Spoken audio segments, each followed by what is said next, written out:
चलो अंदर चलो।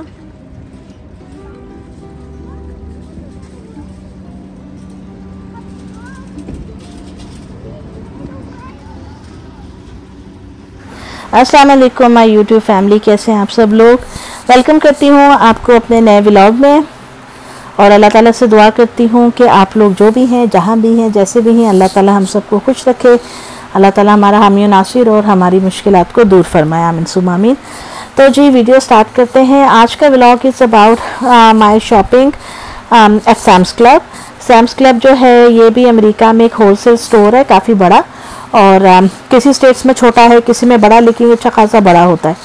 और जैसे मैंने कॉस्को पे वीडियो बनाई थी, कॉस्को भी एक होलसेल स्टोर है और इन दोनों में थोड़ा सा फ़र्क है। वो ये है कि कॉस्को की मेंबरशिप है $60 की और इसकी है जो बेसिक है वो 50 की है, और जो फिर आगे प्रीमियम होती है आगे बड़ी वाली वो $70 से $100 के दरमियान समझ लें आप। तो यहाँ पे हम लोग आए थे चीज़ें लेने के लिए। अब जाहिर सी बात है ऑलमोस्ट एवरी वीक ही कुछ ना कुछ लेना होता है और एवरी 15 डेज महीने में 2 बार जो है बड़ी ग्रॉसरी होती है जिसमें पानी लाजमी होता है, ब्रेड होती है, ये चीज़ें होती हैं। तो हमने सोचा कि आज जो है मैं जाते हैं यहाँ पे ना सैम्स क्लब। तो ये मैंने ब्रेड डबल लिया है। वैसे आम दुकान पे आप रहते हैं जाते हैं तो एक ब्रेड लेते हैं, लेकिन यहाँ पे क्योंकि होलसेल में तो यहाँ बंडल्स मिलते हैं या बल्क में चीज़ें मिलती हैं, तो मैंने 2 ली ली थी। इसके अलावा ये पानी की क्रेट है। और महंगाई जो है वो तो हो गई है हर जगह पे ही। हमारी स्टेट में तकरीबन $4 का 1 गैलन पेट्रोल है, और इसी तरह से अगर आप दूसरी स्टेट्स में जाते हैं, कहीं में तो सुना है $7 तक भी गया है। तो काफ़ी महंगाई हो रही है, पहले इतनी नहीं होती थी, इन्फ्लेशन काफ़ी है। अमेरिका में भी जॉबों का मसाइल हैं, लोगों को जॉब्स नहीं मिल रही हैं और इतनी अच्छी जॉब्स नहीं है जितनी लोगों ने पढ़ाइयाँ की। एक एक जॉब के ऊपर जो है आराम से 1 घंटे के अंदर 250-300 एप्लीकेशंस नज़र आ रही होती हैं कि जी लोगों ने करती हैं।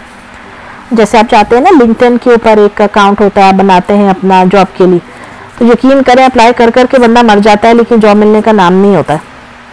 तो इस वजह से यहाँ पे देखा गया कि बहुत सारे लोग जो है ना वो अमेरिका में आते हैं बेचारे, बहुत सारे कनाडा अमेरिका में ख्वाब लेके कि हम वहाँ जाके ये करेंगे वो करेंगे, यहाँ के कुछ भी नहीं हो पाता उनसे। खैर जी, back to our grocery shopping. तो यहाँ पे ये इनका पूरा चिलर है, पूरा ठंडा यख होता है। यहाँ पे बड़ी सख्त सर्दी होती है, जहाँ से भी हमने दूध और अंडे ये चीज़ें लेते हैं। इसके अलावा गोश्त यहाँ बहुत तरह का मिलता है, वही मीट होता है, बीफ होता है, चिकन होता है। इसके अलावा मछली, श्रिम और पोर्क भी होता है जो हराम होता है। तो हम यहाँ से बहरहाल हम बिल्कुल भी गोश्त नहीं लेते हैं क्योंकि ये नॉन ज़बीहा होता है। तो हमें ज़बीहा हलाल जो है गोश्त वो हम लेने के लिए ऐसी दुकानों पे जाते हैं जहाँ पे मुसलमान बेच रहे होते हैं, मुस्लिम गोश्त या हलाल गोश्त मिलता है, वहाँ पे जाते हैं। और देसी दुकानों पे ये वो कभी लेने गए तो मैं आपके साथ ज़रूर जो है ना वो व्लॉग भी शेयर करूँगी। ये सुशी है, जैसे कि आप देख रहे हैं, सुशी बहुत ही ज़्यादा पाकिस्तान में तो मुझे लगता है काफ़ी एक्सपेंसिव होता है। यहाँ पे भी ऐसा नहीं है कि ये सस्ता है, यहाँ पे भी ये जो सुशी बनाते हैं ये ताज़ी बनाते हैं, उसी वक्त सामने इनके जो है शेफ़ खड़े होते हैं और वो बनाते हैं। बहुत तरह की सुशी मिलती है, ये तकरीबन $15, $18, $20, $22 उसके हिसाब से इनका होते हैं प्राइस, उससे ज़्यादा भी होते हैं। लेकिन ये क्योंकि होलसेल मार्केट है, शॉप है बहुत बड़ी, तो यहाँ पे जो है ना थोड़े कम प्राइस में मिल जाती है, वरना सुशी ठीक ठाक एक्सपेंसिव है यहाँ पे भी। तो मेरे बच्चों को पसंद है, इसलिए हम जब भी जाते हैं ग्रॉसरी करने के लिए, जब सुशी इनको ऐसी फ्रेश नज़र आती है तो ये लोग जो है ज़रूर सुशी का 1 डब्बा तो हमारे घर में आता ही आता है, वो भी गाड़ी में खुल जाता है। तो ऐसा ही है बस। फल यहाँ पे इतने माशाल्लाह से होते हैं, अमेरिका के अंदर बहुत तरह तरह के फल होते हैं, लेकिन पता नहीं क्या है हमारे घर में कोई भी फ्रूट लवर है सच नहीं है कि फल खाने के शौकीन हो या ये वो। हम ले आते हैं, पड़े रहते हैं, कोई खाता ही नहीं है, तो उस वजह से मैंने फल लेने भी बहुत कम कर दिए हैं। कोई सीज़न का फ्रूट हो जैसे ऑरेंजेस हो गए, मैंगोज़ भी बहुत कम हम लाते हैं क्योंकि मैंगो यहाँ पे अच्छे नहीं मिलते। आम पाकिस्तान से आती हैं पेटियाँ, लेकिन वो भी एक पेटी के अंदर 4 दाने पड़े होते हैं, 5 दाने होते हैं, ऐसे छोटे छोटे से बेकार, बिल्कुल अच्छे नहीं मिलते हैं, तो मुझे तो नहीं पसंद आते इतने ज़्यादा। और इसके अलावा चेरीज़ और स्ट्रॉबेरीज़ तो यहाँ पे बहुत कमाल की मिलती है। ये देखें कैसी बड़ी बड़ी स्ट्रॉबेरीज़ हैं यहाँ पे, और हक़ें बहुत मोटी और बड़ी रस भरी होती हैं माशाल्लाह से, बहुत ही अच्छा फल होता है। लेकिन एक चीज़ जो एक डिफरेंस मैंने देखा है यहाँ के फलों में और हमारे पाकिस्तान के फलों में जायके में बहुत ज़्यादा फ़र्क है। बहुत ज़्यादा डिफरेंस है। मतलब एक तो जो ये अंग्रेज़ी फल जो है ना, जैसे आपकी चेरी, स्ट्रॉबेरी, ये तो यहाँ कमाल की हैं, ब्लूबेरीज। बाकी जो हम अपने वतन से खाते हुए आ रहे होते हैं, केला, सेब, माल्टा, उसका फल का जायका मुझे बहुत मुख्तलिफ लगता है। यहाँ पे, यहाँ के फूलों में भी खैर खुशबू नहीं है। हमारे फूल तो कहीं पे बिखरे हों, गजरा पहना हो तो आपने पूरा घर महक उठता है। यहाँ पे ऐसा कुछ नहीं है।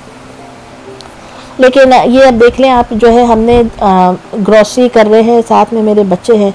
जब बच्चे साथ होते हैं तो थोड़ी बहुत एक्स्ट्रा चीज़ें भी साथ में लेनी पड़ जाती हैं, जिसमें उनकी भी चॉइस की कोई ना कोई चीज़ होती है। आप ऐसा भी नहीं है कि औलाद को साथ लेकर उनको बोले बाहर जाओ कुछ नहीं मिलेगा, ऐसा कुछ नहीं होता। लेकिन थोड़ा बहुत बजट आपको इतना रखना पड़ता है कि अगर वो मासूम कुछ चीज़ मांग लें तो आप उनको समझा सकें, और जो नहीं समझने वाले उनको थोड़ा बहुत खिला के टाल सकें। तो ये अभी जो है हम लोग सैम्स क्लब में थे, और सैम्स क्लब में हम लोगों ने पे किया। बाज़ दफ़ा ऑफ आवर्स होते हैं, ज़्यादा रश नहीं होता है, वीकेंड्स पे ज़्यादा रश होता है, वीकडेज़ में कम होता है। ये वो बात है, और ये चलता रहता है। बीच में मैं शुरू में समझ रही थी ये सफाई के लिए होता है, ये सफाई के लिए नहीं होता है। सफाई वाला भी होगा कोई, इसका जो मेन पर्पज़ है ना, वो ये कोड्स चीज़ों के वो स्कैन करता है। खैर जी, हम लोग सैम्स क्लब से फारिग हुए, ये सारा मैंने सामान रखा, और ये आराम से जो था ना, मेरे ख्याल में तकरीबन $100-150 के दरमियान ये सामान इस वक्त गाड़ी में पड़ा हुआ जो आप देख रहे हैं। क्योंकि पानी था, ये छोटी छोटी चीज़ें, प्राइस बहुत ज़्यादा होते, हमें अंदाज़ा नहीं हो रहा होता। तो यहाँ से फिर हम लोग निकले और फिर हम चले गए वॉलमार्ट। वहाँ से कुछ सामान लेना था, क्योंकि वो होलसेल दुकान है, वहाँ बल्क में मिलता है। और ऐसी बहुत सारी चीज़ें, जैसे आपने एक बॉडी वॉश लेना है या एक शैम्पू लेना है, तो वो नहीं वहाँ से मिलता, वहाँ से 2 या 4 का डब्बा मिलता है, तो वो फिर हमारे लिए बेकार हो जाता है। और अच्छा, एक और बड़ी इंटरेस्टिंग चीज़ आपने इस वीडियो देखें, ये एप्पल साइडर, पम्पकिन स्पाइस, ये सारे जो साबुन मिल रहे हैं ना, इस सीज़न के हिसाब से भी यहाँ चीज़ें बड़ी ज़बरदस्त इंट्रोड्यूस होती हैं। जैसे फॉल का सीज़न आ रहा है ख़ज़ां का, तो उसके हवाले से अलग चीज़ें होंगी। फिर हैलोवीन आता है, वो जिसमें जिन भूतों का त्यौहार ये मनाते हैं, उसके हिसाब से अलग चीज़ें होती हैं। थैंक्स गिविंग की, क्रिसमस, यानी कि हर चीज़ की जो है ना, इनका अपना ही अलग एक सिस्टम बना होता है। ये पूरी आयल हेयर कलर्स की थी, बाल जो रंगते हैं हम लोग, उसकी थी। मेकअप तो मैं कहती हूँ अल्लाह माफ़ करे, इस कदर है अमेरिका में मेकअप कि आप किसी भी दुकान में, सुपर स्टोर में चले जाएं, वहाँ पे ठीक ठाक आइल्स आपको मिलती हैं जो मेकअप की भरी हुई होती हैं। और मेकअप बहुत ख़रीदते हैं लोग यहाँ पे, मैंने देखा है। हर उम्र की बच्चियों से लेके बड़ी बड़ी उम्र की बुज़ुर्ग औरतें भी जो है मेकअप आइल्स में होती हैं, और वो मेकअप ले रही होती। और इतनी वैरायटी होती है कि आपको समझ में नहीं आ रही होती है कि क्या लें। मतलब मेरे जैसा जो बंदा है, जैसे I am not much familiar with different makeup items के, सबसे पहले क्या लगाते हैं, फिर क्या लेयरिंग कैसे मेकअप की होती है, मुझे I am not really good at it. मुझे सिर्फ इतना पता है कि आप बीबी क्रीम लगा लें, ये मॉइस्चराइज़र लगा के ऊपर ब्लश ऑन या ये वो। लेकिन भाई ये बड़ा प्रोसेस होता है, प्रोसीजर होता है, स्टेप बाय स्टेप लोग करते हैं, और उसके लिए बहुत सारी चीज़ें हैं। ये फेशियल क्रीम्स हैं लगाने की, कोई एंटी एजिंग है, कोई एंटी ब्लेमिशेस है, कुछ डार्क स्पॉट्स के लिए, कुछ ये देखो क्लेरिफाइंग। कीमतें भी आप देख लें, $28, $17, $30।